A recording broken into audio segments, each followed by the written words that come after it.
ከ3 ከብት ወደ 15 ከብት ደርሻለሁ። እቺ ከብት እንግዲህ እስራኤል ዘር ናት የምትባለው። ወተት አልበሽ ቤት ድረስ ነው መጥቶ የሚወስዱልን። በቀን ወደ 120 ሊትር ምናምን አካባቢ አልባለሁ። በጣም ጥሩ ነው፣ ውጤታማ ነው። ውስጥ ያለውን የመኖ የውሃ አቅርቦት እንዴት መሆን አለበት፣ ጥጃ ቤት እንዴት መሰራት አለበት፣ እነዚህን ሁሉ ከኛ በምክር ያገኘው ነው። ወጣቶች ግብርና ላይ ቢሰማሩ በጣም አዋጪ ከሚባሉ ቢዝነሶች አንዱ ግብርና ነው። እንደ አዲስ አበባ መበረታታትም ያለበት፣ አብዛኛውም ሰው ደግሞ ይሰራል ብሎ የማያምነው በፍቅር የምትሰሪው ስራ ነው። ከገቡበት በኋላ ግን የማትወጭበት ነገር ውስጥ ነው። እንደ ልጅሽ ነው የምታያቸው እና በጣም ፍቅር አላቸው። እኔ የሚገርምሽ ማታ እንኳን አምሽቼ እንኳን ሳላያቸው እንኳን አልገባም። ስራ እድል ፈጠራ እኛ ጋር መጥተው ፎርማሊቲውን አሟልተው ቦታ ወስደው ሼድ ለመውሰድ ይችላሉ።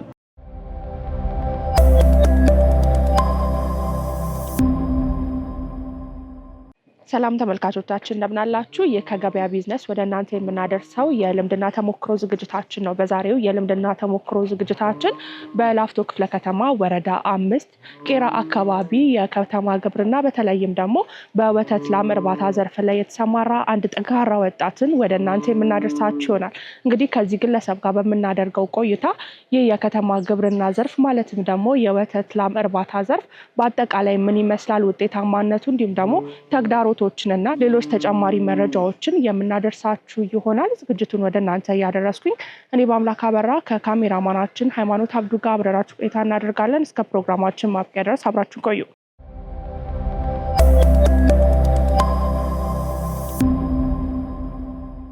ጤና ይስጥልን፣ እንደምን አለ? ይስጥልን። እንግዲህ ዛሬ ከላፍቶ ክፍለ ከተማ ጥቆማ ተሰጥቶን በከተማ ግብርና በተለይም ደግሞ በወተት ላም እርባታ ዘርፍ ላይ ታታሪ የሆኑ ሰዎች ብለን ስንጠይቅ እርሶን አንድ ብለው ሰጥተውን ነው እና ብቅ ያልነው። በቅድሚያ ግን እስቲ እንተዋወቅ፣ ስሞትን፣ የስራ ድርሻዎትን እንዲሁም ደግሞ አጠቃላይ ስለ አጀማመሮት ደግሞ እንመለስበታለን። እኔ ስለሻይሉ እባላለሁ። ከንፋስ ስልክ ላፍቶ ክፍለ ከተማ ወረዳ 5 ላይ ከተማ ግብርና አመቻችተውልኝ ወደ ስራ ዘርፍ ከገባሁ 1 ዓመት ሆኖኛል። እነሱን ወረዳውንም ሳላመሰግን አላልፍም። በጣም ብዙ ነገር ተባብረውኛል። የሚያደግኩበት ስለነው። በጣም ጥሩ። እስኪ ስለ አጀማመሮት እናንሳ። እንዴት ነበረ ይህንን የወተት ላም እርባታ ዘርፍ የጀመሩት? ጊዜው መቼ ነበር? ያው ሲጀመር በትንሽ ተጀምሮ ነው እያደገ የሚመጣውና ከትንሿን ጀምርና እስካሁን እስካሉበት ደግሞ እንነሳ። ሲጀምር ምንድነው ወረዳው አመቻችቶ ነው። በ3 ከብት ነበር የጀመርነው። እዛ ቦታውንም ይሄንን ሰፊ ቦታ አመቻችቶልኝ እየሰራው ነበር። ከዛ ብድርም አመቻቸልኝ ወረዳው ከተማ ግብርና ማለት ነው። ፋስት ላፍቶ ለከተማ 05 ያለው እና አሁን ከ3 ከብት ወደ 15 ከብት ደርሻለሁ። እንግዲህ የከተማ ግብርና ዘርፍ ሲባል በብዙ ሰዎች ላይ ስንመለከት ገጠራማ አካባቢ ላይ ብቻ የሚሰራ ተደርጎ ይታሰባል እና እዚሁ አዲስ አበባ ውስጥ መስራት በራሱ ምን ይመስላል፣ ቻሌንጆች ይኖሩታል የሚለውን ደግሞ እስቲ እናንሳ። እኔ በነገራችን ላይ ያደግኩበት ነው። እናቴን ሳላመሰግን አላልፍም እና እናቴ ናት በዚህ እንዳድግ ፍላጎትም እንዲኖረኝ ያደረገችውና ከሷም ስጦታ አግኝቻለሁ ከብቶች እና ያንንም ተንተርሼ ያደግኩበትም ስለሆነ በጣም ፍላጎት አለኝ። ከዚህም የተሻለ ነገር የበለጠ አስፋፍቼ መስራትም እቅዱ አለኝ ወደፊት። በጣም ጥሩ። አሁን ላይ ምን ያህል ያሉክ ማለት እንችላለን? አሁን ወደ 15 ከብቶች አሉኝ። የወተት የሚሰጡ ብቻ ናቸው ወይስ ወተት የሚሰጡ ወደ 10 ከብቶች አሉ። ጊደሮች፣ ጥጆች ምናምን አሉ፣ ወደ 5 አሉ። በጣም ጥሩ። እንዴት ትመለከተዋለህ? በአንተ የከተማ ግብርና ሲገለጽ ምን ይመስላል? በጣም ጥሩ ነው፣ ውጤታማ ነው። ግን ትልቁ ነገር ምንድነው? ፍቅር ያስፈልጋል። በስራው ላይ ፍቅር ካለሽ ምንም ነገር ላይ ከመስራት ወደ ኋላ አትይምና እኔ በጣም ደስተኛ ሆኜ ነው እየሰራ ያለሁት። በጣም ጥሩ። እንግዲህ ሁሉም የስራ ዘርፍ ላይ የሚያጋጥሙ ችግሮች ወይም ደግሞ ተግዳሮቶች ይኖራሉ። ምናልባት በከተማ ግብርና ዘርፍ በወተት ላም እርባታ ዘርፍ ላይ ምን አይነት ችግሮች ሊያጋጥሙ ይችላሉ? ያው አዲስም ለመጀመር ላሰበ በዚህ የስራ ዘርፍ ላይም ካለው ከአንተ ልምድና ተሞክሮ እስቲ የተወሰነ ነገር እናጋራ። ያው የሚያጋጥምሽ የመኖ እጥረት አለ። እንደ ከተማ በቅርብ ሳር መኖ አታገኝም። እሱስ ላይ ነው እጥረት ያለው እንጂ ከዛ በተረፈ ወተት አልበሽ ቤት ድረስ ነው መጥቶ የሚወስዱልን። በፍቅር ነው የሚወስዱት። የአካባቢ ሰው ይወሰለን ያለው በቀን ወደ 120 ሊትር ምናምን አካባቢ አልባለሁ። ታገኛለህ? አዎ 120 ሊትር አካባቢ አገኛለሁ። ጠዋትና ማታ ነው ወይስ? ጠዋትና ማታ። በጣም ጥሩ። እንግዲህ ይህ ዘርፍ በጣም ቻሌንጆች የሚኖሩት አድካሚ ስራ እንደሆነ እገነዘባለሁ በተወሰነ መልኩና አንተ እንዴት ትመለከታለህ? ሙሉ ጊዜህን ይፈልጋል ወይ? እሱን እስቲ እናንሳ። አሉ ያው እንግዲህ እኔ ግማሽ ቀንም ከነሱ ጋር ብውል ግማሽ ቀን ከስር ያሉ ሰራተኞች አሉኝ። 2 ወንድ 2 ሴቶች አሉ። ከነሱ ጋር ነው አብሬ እየሰራ ያለሁት። በጣም ጥሩ። ስለዚህ የስራ እድል ከፍቻለሁ ነው። በጣም ጥሩ። ለአራት ሰው የስራ እድል መፍጠር ራሱ ትልቅ ነገር ነው። እንዴት ነው ይህ የእርባታ ዘርፍ እንግዲህ ሲጀመር የመኖ አለ፣ የቦታ እጥረቶች አሉ፣ እንዲሁም ደግሞ የተለያዩ ድጋፎች ደግሞ አለማግኘት ስራውን እንቅፋት እንዲሆኑ ያደርጋል ብለው ከዚህ በፊት በከተማ ግብርና ዘርፍ ላይ የተዘዋወርን ከጠየቅናቸው ሰዎች ኢንፎርሜሽኖች አግኝተናል እና በአንተስ እንዴት ትመለከተዋለህ? እኔ ጋር አሁን ትንሽ ችግር አለ የምለው የቦታ ጥበት አለ። ያው ወረዳ 5 ፋሲል ላፍቶ ክፍለ ከተማ ጠይቄያለሁ። እሱን በሂደት ላይ ነኝ ያለሁት። እንፈቅድልሃለን የሚል ነገር አለና እሱን በሰፊው ቅድም እንዳልኩኝ በሰፊው የመስራቱ ፍላጎት ስላለኝ እነሱም ተረድተው እነ ዶክተር ዳግም ዶክተር ሜሮን ግብርና ውስጥ እየተባበሩኝ ነው። ምናልባት በዚህ የስራ ዘርፍ ላይ ስልጠና ወስደሃል?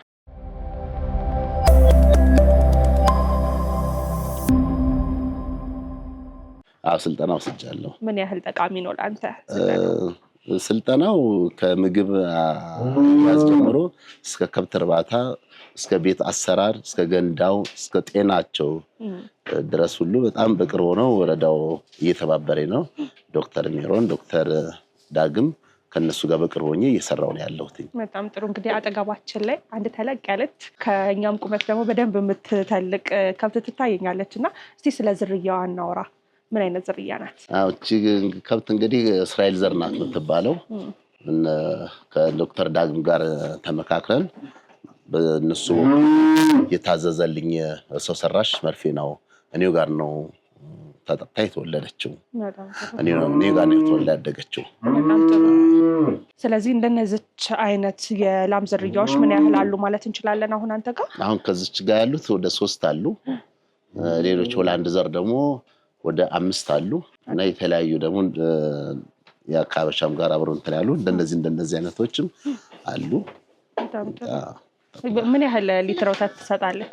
እቺ እንግዲህ ጠዋትና ማታ ወደ 22 ሊትር አልባታለሁ በአንድ ቀን። በአንድ ቀን 22 ሊትር አልባታለሁ። በጣም ጥሩ። የወተት ላም እርባታ ዘርፍ ውጤቱን የምናየው መቼ ነው ማለት እንችላለን? ስራው ከተጀመረ በኋላ ትንሽ ያው ትግል አለው። ወዲያው ውጤት አይኖርም። ምንድነው አልበሽ በመሃል አንዱ ከብት ያቆማል። ወዲያው ውጤት አታገኝም። ከጊዜ ከ2 ዓመት ከ3 ዓመት በኋላ ነው ትርፋማነትሽ እንትን የምትይው። ግን ይበልጥ በጣም ጥሩ አዋጭም ነው። በጣም ጥሩ።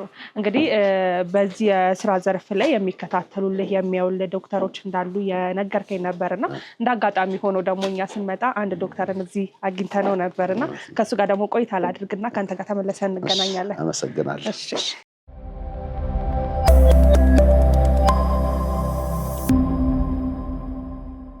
ሰላም እንደምን አለህ? ደህና እግዚአብሔር ይመስገን። እስቲ እንተዋወቅ፣ ስምህንና የስራ ድርሻህን። እሺ፣ አመሰግናለሁ። ዶክተር ዳግማዊ ኑርታ እባላለሁ። የፋሲል ላፍቶ ክፍለ ከተማ ወረዳ 05 አርሶ አደርና ከተማ ግብርና ልማት ጽሕፈት ቤት ቡድን መሪ ነኝ። በጣም ጥሩ። ዛሬ እንግዲህ በወተት ላም እርባታ ዘርፍ ላይ ተሰማራ ጠንካራ ግለሰብ ብለን ከላፍቶ ክፍለ ከተማ ጥቆማ አግኝተን ስንመጣ ነበር። በአጋጣሚ ከአንተ ጋር የተገናኘ ነው። ያው ስለ ዛሬው ጉዳያችን ከመግባታችን በፊት በቅድሚያ የእናንተ ወረዳ በአጠቃላይ የሚሰራቸው ተግባራቶች ምንድን ናቸው የሚለውን እናንሳና ስለምታደርጉት ድጋፍ እንዲሁም ደግሞ ዛሬ ደግሞ ስለተገናኘንበት ጉዳይ እንመጣበታለን። እሺ፣ አመሰግናለሁ። ያው የተገናኘንበት ጉዳይ እንደ ከተማችንም ትልቅ ኢሹ ወይ ደግሞ አንገብጋቢ ጉዳይ የሆነ ነው። ወተት እጥረት በጣም አለ አዲስ አበባ ላይ። ያሉት ወተቶችም ጥራት የላቸውም በሚለው ሁኔታ ላይ ነው የተገናኘ ነው እና እንደ አዲስ አበባ ይሄ ነገር መስፋፋት አለበት ተብሎ አጠቃላይ የግብርና ስራ መስፋፋት አለበት ተብሎ የአርሶ አደርና ከተማ ግብርና ልማት ኮሚሽን ተቋቁሟል። በፊት በንግድና ኢንዱስትሪ ስር ነበረ አንድ ዘርፍ ሆኖ ግን መንግስት በሰጠው ትኩረት ወደ ኮሚሽንነት አድጎ ተቋቁሟል 2010-11 አካባቢ ላይ ማለት ነው። ስለዚህ አሁን የዛ አንዱ የኛ ወረዳ 5 ማለት ከኮሚሽኑ በተዋረድ ወረዳ ላይ የሚገኘው አንድ ተቋም ነው ማለት ነው። በዛ ዘርፍ ብዙ የምንሰጣቸው አገልግሎቶች አሉ። ከነዛ መሀል እርባታው አንዱ ነው። የ3 ዘርፎች አሉን። የእጽዋት ልማት ዘርፍ አለን፣ የአትክልት እና የተለያዩ ጓሮ አትክልቶችን እንጉዳይን ጨምሮ የሚያካትት ማለት ነው። የእንስሳት እርባታ ደግሞ እርባታዎችን ማድለብ፣ የዶሮ ወተት ከብት እርባታ አንዱ ነው እና እናንተ ደግሞ ያው ካሉት ዘርፎች ከመረጣችሁት ከእንስሳት ዘርፍ ካሉት በርካታ ዘርፎች አንዱ የወተት ከብት እርባታ ነው እና ይሄ የወተት ከብት እርባታ እንደ አዲስ አበባ መበረታታትም ያለበት አብዛኛውም ሰው ደግሞ ይሰራል ብሎ የማያምነው ግን እንደ ከተማ ግብርና እየተሰራ ያለ ስራ ነው። አንዱ የወተት ከብት እርባታ ነው። እንደምታዩት በማህበር ነው እየሰሩ ያሉት። ስለዚህ ይሄ ማህበር ደግሞ ተቋቁሞ እዚህ ደረጃ ላይ የደረሰ ነው።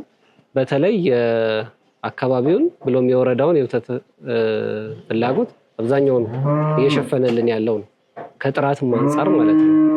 አሁን የታሸጉ ወተቶች አሉ፣ በተለያዩ ዘርፍ ዱቄት ወተቶች አሉ። ነገር ግን እዚሁ ከእርባታው ቀጥታ ለነዋሪው ደግሞ እዚሁ መጥቶ እርባታውን እያየ የሚመረት ምርት አጠቃላይ ያለ ነው እና ጥሩ ዘርፍ ነው የመረጣችሁት። እንደ ወረዳችንም በስፋት እየተሰራ ያለ ዘርፍ ነው። አጠቃላይ ከ20 በላይ የወተት ከብት እርባታ በማህበርም በግለሰብ የሚሰሩበት ያለበት ወረዳ ነው። በጣም ጥሩ። እንዴት ነው ከእናንተ ድጋፍ የሚያገኙት? ያው አቶ ስለሽም እየነገሩን ነበረ በእናንተ በኩል ብዙ ድጋፎችን እንደሚያገኙና ከአንተ አንደበት ደግሞ በምን አይነት መልኩ ነው ድጋፎችን የሚሰጡት የሚለውን እስቲ እንመልከት። እሺ፣ እንደኛ አጠቃላይ ያው በእርባታ ዘርፍም አጠቃላይ በከተማ ግብርና በሁለት መልኩ ነው የሚሰራው፣ በግለሰብና ተደራጅተው በማህበር ማለት ነው። በማህበር ከተደራጁና ሞዴል ከምንላቸው የወተት ከብት እርባታ ካላቸው ማህበር አንዱ ይሄ ማህበር ነው። ስለዚህ በእኛ የተለያዩ ድጋፎች ነው ያደረግንላቸው። 10 አባላት አሉት። አብዛኞቹ ሴቶች ናቸው። ይሄ የሚበረታታ ነው። ሴትን ማስተማር ህብረተሰብን ማስተማር ነው የሚለው በሱም በጣም የምንደግፈውና ከቦታ ልየታና ከቦታ መስጠት ጀምሮ በእኛና በስራ ዕድል ፈጠራ ቢሮ በጋራ እየተሰራ ያለ ስራ ነው። አጠቃላይ ስራዎቹን ከኛም ከነሱ ጋር ሆነን እየሰራ ነው ቦታ ከመስጠት አንጻር። ከዛ ደግሞ እርባታው በሚከናወንበት ሰዓት የግንባታው ዲዛይን ከኛ ነው የወሰዱት። ውስጥ ያለውን የመኖ የውሃ አቅርቦት እንዴት መሆን አለበት፣ ፍሳሹ እንዴት መሆን አለበት፣ የድሬኔጁ ውስጥ መኖ ማጠራቀሚያ እንዴት ነው፣ ውሃው በየት ይሄዳል፣ ጥጃ ቤት እንዴት መሰራት አለበት፣ የወተት ከብት ርዝመቱ ምን ያህል መሆን አለበት፣ አንዱ ቤት ለምን ያህል የሚሆን ያለው እነዚህን ሁሉ ከኛ በምክር ያገኙ ነው። እነሱም ደግሞ ያንን በመውሰድ ተግባራዊ አድርገውታል። ውስጡ የምታዩት ነው። በዘመናዊ መልኩ ነው፣ ዝም ብሎ የተደረደረ አይደለም። እያንዳንዱ ክፍል አለው የራሱን የቻለ የምግብ የመጠጫ አለው። ይሄ ሁሉ በእኛ ቢሮ ድጋፍ ዲዛይኑን ሰጥተናቸው ወደ ስራ ገብተዋል። ከዛም ባለፈ ደግሞ ክትትል እናደርጋለን። ምን ደረሰ የሚለው ዝም ብለን አንተዋቸው። ሕክምና ሲያስፈልጋቸው አቅርቦት አለ።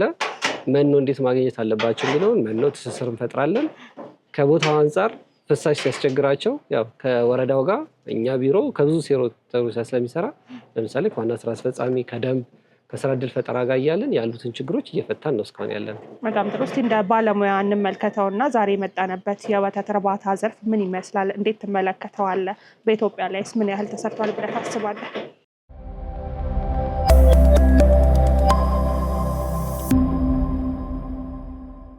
እንደ አጠቃላይ ያው 85% ገበሬ ነው በሚባልባት ሀገር ላይ አሁንም የወተት እጥረት አለ፣ እንደ ከተማ ማለት ነው። በጣም እጥረት አለ። ከዋጋ አንጻር ራሱ ብናየው አሁን ወደ 100 ምናምን አካባቢ ገብቷል። ይሄ በጣም ግብርና በምትሰራ ሀገር ላይ ይሄ መሆን የለበትም ተብሎ ነው እኛም እንደ ኮሚሽን ተቋቁመው እኛም እንደ ወረዳ እየሰራን ያለ ነው። አብዛኛውን ይሄንን ደግሞ አሁን የከተማ ግብርና በኮሚሽንም በወረዳችንም ደረጃ በስፋት እየተሰራበት ያለው እንዳልኩሽ አሁንም አዳዲስ ማህበራትን እያደራጀን ነው። ይሄንን ተመክሮም አምጥተን ያሳየናቸው አሉ ሞዴል ሆኖልን እሱን አይተው አሁንም ቦታ ወስደን ቦታ ዝግጅት ላይ ያለ ነው እርባታዎቹን ለመጨመር ማለት ነው። ስለዚህ በስፋት ከተሰራበት ወተትም መቀነስ ይቻላል። ጥራት ያለው ወተትም ለወረዳው ነዋሪም ብሎም ለአዲስ አበባ ማቅረብ ይቻላል። በጣም ጥሩ። ወጣቶች ብሎም ደግሞ ወደዚህ ዘርፍ መግባት የሚፈልጉ በርካታ ግለሰቦች ይኖራሉ ብዬ አስባለሁኝ እና ምናልባት ለእነሱ የምታስተላልፈው መልዕክት ካለ በእርባታው ዘርፍ ላይም ደግሞ ልትለን የምትችለው ነገር ካለ እንጨምርበት እስኪ።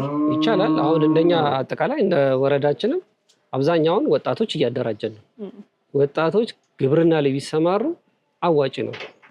በጣም አዋጭ ከሚባሉ ቢዝነሶች አንዱ ግብርና ነው።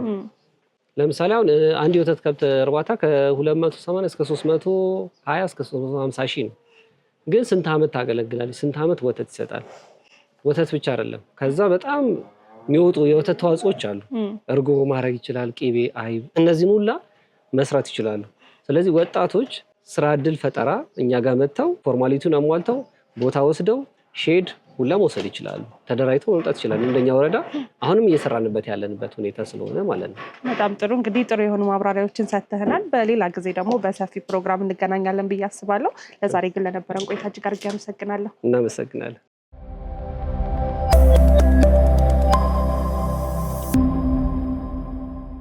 እንግዲህ ከዶክተር ናትናኤል ጋር የተወሰነ ቆይታ አድርገን ነው ከአንተ ጋር ደግሞ የተመለስ ነው እና ምናልባት እስቲ ያው የወተት እርባታ ዘርፍ ላይ ነው እና የምትገኙት በምን አይነት መልኩ ነው ለገበያው ወይንም ደግሞ ለህብረተሰቡ ተደራሽ የምታደርጉት የሚለውን ደግሞ ከአንተ አንደበት እንስማ እስቲ።